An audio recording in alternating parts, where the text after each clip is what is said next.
నిన్న కేటీఆర్ గారు గౌరవ ముఖ్యమంత్రి గారిపై ఇష్టం వచ్చినట్టు వాగుతూ 8,888 కోట్ల రూపాయల దుర్వినియోగమైనవి వాళ్ళ బంధువుకి ఇచ్చుకున్నాని చెప్పి పచ్చి అబద్ధం ఆడుతూ లేనిపోని నిరాధారణ ఆరోపణ చేస్తూ రోజు రోజు ఆ పార్టీ చచ్చిపోతున్నది. కనీసం ప్రతిపక్ష నాయకుడు ఎవరో తెలియదు, కేసీఆర్ ప్రతిపక్ష నాయకుడే తెలియదు, ఎవరు ప్రతిపక్ష నాయకుడు తెలియదు. ఎమ్మెల్యేలు పోతున్నారు, మున్సిపల్ చైర్మన్ పోతున్నారు. ఈ దిక్కుచోతుల్లో లేనిపోని ఆరోపణ చేస్తున్నారు. దీన్ని ఒకటే చెప్తున్నాం, కేటీఆర్ గారు మున్సిపల్ శాఖ మంత్రి 10 ఏళ్ళు. నేను ఒకటే చెప్తున్నా, పచ్చకామర్లకు లోకం అంతా పచ్చగా కనిపిస్తున్నట్టు మీరు 7 లక్షల కోట్లు అప్పు చేసి 1,02 లక్షల కోట్ల మీ కుటుంబం మేము దోచుకుని అందరూ మంత్రులు అందరూ ముఖ్యమంత్రులు అదే విధంగా ఉంటారని చెప్పి నువ్వు ఆరోపణ చేస్తున్నావు. మేము వచ్చే 6 నెలలు కాలేదు గవర్నమెంట్, 9 నెలలు అయితే 3 నెలల ఎలక్షన్ల కోడైపోయింది. 6 నెలల 8,800 కోట్లు ఏడికెళ్ళి వచ్చినాయి. లెక్క చెప్పాలి. ఏది పడితే అది చేసి ఆరోపణ చేయడం కాదు. మీరు చేసిన పని కాళేశ్వరంలో స్కాములు చేస్తే మేడిగడ్డ ఊలిపోయి ఎప్పుడు ఎవరు జైలుకు పోతారో తెలియదు. ఫోన్ ట్యాపింగ్ చేసి మన అమెరికా పోయి ప్రభాకర్ రావు రావద్దని ఓసారి హరీష్ రావు పోయి చెప్పొచ్చును, మన నువ్వు పోయి చెప్పొచ్చున్నావు. కేటీఆర్ ప్రభాకర్ రావు వస్తే మీరందరూ జైల్లోకి పోతారు, ప్రభాకర్ రావు అని చెప్పి మన అమెరికా పోయి కేటీఆర్ కూడా నువ్వు రావద్దని చెప్పొచ్చును, అంతమంది హరీష్ రావు రావద్దని చెప్పొచ్చును. ఇవాళ మీ దోపిడీ అంతా బయటపడుతుందని చెప్పి ఫోన్ ట్యాపింగ్ ద్వారా మీరందరూ కూడా లోపలికి పోతారు భయంతో. ఈ రాష్ట్రంలో బీఆర్ఎస్ పార్టీ 9 స్థానాలలో మూడో ప్లేస్ వచ్చి 7 స్థానాల్లో డిపాయిడ్ పోయి దిక్కు తోచకుండా పార్టీ దుకాణం బంద్ అయిందని చెప్పి ఇవాళ మా ముఖ్యమంత్రి గారిపై అవినీతి ఆరోపణలు చేస్తున్నాం. నీ దమ్ముంటే ప్రూవ్ చేయి. 8,800 కూడా అమృత్ స్కీమ్స్ మన రాష్ట్రానికి బడ్జెట్ వచ్చిందా? నువ్వు ఎట్లా పనిచేసినా 10 ఏళ్ళు మంత్రిగా, నేను ఇవాళ మంత్రిగా చెప్తున్నా, నువ్వు దాన్ని ప్రూవ్ చేయి. దేనికైనా సిద్ధమే మేము. ఏది పడితే అది ఆరోపణ కాదు. నేను ఇప్పుడే చెప్పిన దోసుకతుంటోనికి మొత్తం దోపిడే కనిపిస్తుందంట. అలా జీతాలు ఇవ్వలేని పరిస్థితి ఉండే. నువ్వు 15వ తారీఖు జీతం ఇస్తుంటివి, మేము ఇవాళ 1వ తారీఖు జీతం ఇస్తున్నావు. 18,000 కోట్లు 27 రోజులలో మాఫీ చేసినావు.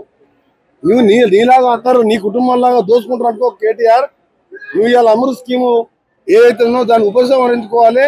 లేనట్టయితే మన 16 స్థానాలు ఏ విధంగా డివైడ్ పోయిందో రేపు ఎంపీటీసీ సర్పంచ్ ఏ ఒక్క గ్రామంలో ఒక సర్పంచ్ ఒక ఎంపీటీసీ కూడా గెలవరు.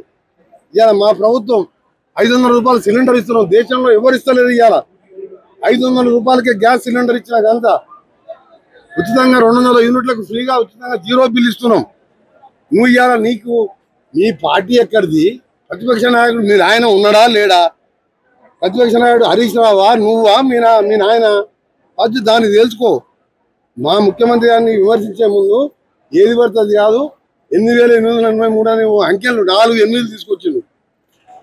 ఆయన ఏమంటుండు, 4th సిటీ కాదు అది, 4 బ్రదర్స్ అంట. నేను చెప్తున్నా, ఇవాళ నువ్వు, నీ కొడుకు, నీ బావ, మీ నాయన, మీ చెల్లె నలుగురు కలిసి 7 లక్షల కోట్లు అప్పు చేసి 2 లక్షల కోట్లు తిన్నారా లేదా? మీది 4 ఫ్యామిలీ మెంబర్స్ ఆట. ఇవాళ ఫార్మాసిటీ దగ్గర స్కిల్ యూనివర్సిటీ కట్టి ఇవాళ యువతకు ఉపాధి కల్పించడానికి నేను కూడా అక్కడ ఎంపీగా ఉన్నా గతంలో. అక్కడ చూడండి మీరు పోయి ఇవాళ 4th సిటీకి స్పోర్ట్స్ యూనివర్సిటీ 20 లక్షల మంది పిల్లలు ప్రభుత్వ ఉద్యోగాలు అన్ని ఫిలప్ చేసుకుంటూ ఇవాళ అభివృద్ధిని రీజనల్ రింగ్ రోడ్ నా శాఖ ఆధ్వర్యంలో 30,000 కోట్లతో 2017 అయింది. 2023 వరకు అధికారంలో ఎందుకు స్టార్ట్ చేయలేదు రీజనల్ రింగ్ రోడ్? ఇవాళ నేను వెంటబడి టెండర్ స్టేజ్ తీసుకొచ్చినా. ఇప్పుడు చేత కాకుండా దోసుకొని మిషన్ భగీరథ పేరు అన్నాం. ఆలేరులో ఒక్క కాన్సెషన్ నీళ్ళు వస్తుందా?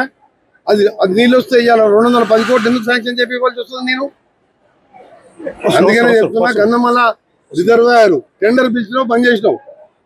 ఇవాళ మల్లన్న సాగర్ 50 TMC మొత్తం నింపి పెట్టుకున్నావు. పోయి నిన్న హరీష్ రావు చూసుకురా మల్లన్న సాగర్ చూసుకొని ఏంది నెత్తిన కొట్టుకోవాలన్నా? దాని కింద ఉన్న ఆలేరు ఎందుకు నీళ్ళు ఇవ్వలేదు మరి? ఇవన్నీ కూడా తెలుస్తుంది. ఆయన దోపిడీ అంతా బయటపడుతుంది. మళ్ళీ ప్రభాకర్ రావు అమెరికాకు పోయి నువ్వు రాకు, నువ్వు వస్తే ఫోన్ ట్యాపింగ్ మేమందరం జైల్లోకి పోతాం, ఇప్పటికే మా చెల్లె కూడా జైల్లోకి పోయింది అని చెప్పి ఈయన బతిలాడి ప్రభాకర్ రాకుండా ఎన్ని రోజులు ఆపుతారు? ఒకసారి హరీష్ రావు పోయి అమెరికాకు ఆపొచ్చుండు. అందుకనే చిల్లర మరల లేనిపోయిన ఆరోపణలు మా ప్రభుత్వం పైన మా ముఖ్యమంత్రి ఆరోపణ చేసినా ప్రజలంతా గమనించే 16 స్థానాలు ఓడిపోయి ఇంకా సిగ్గు లేకుండా మాట్లాడుతున్నావు. కాబట్టి వేరైనా రేపు వచ్చే ఎన్నికల్లో చూద్దాం. ఒక జిల్లా పరిషత్ కాదు, ఒక మున్సిపల్ చైర్మన్ గెలవాలి.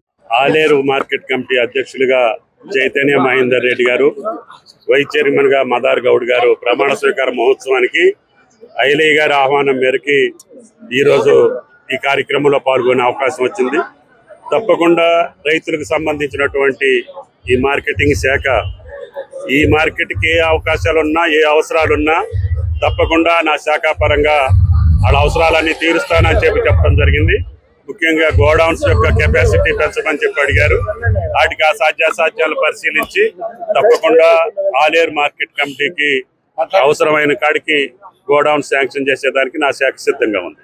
క్యూ న్యూస్ ఛానల్లో పనిచేయటకు అనుభవం గల సీనియర్ వీడియో ఎడిటర్స్ కావాలను సంప్రదించవలసిన నెంబర్ 8688926084.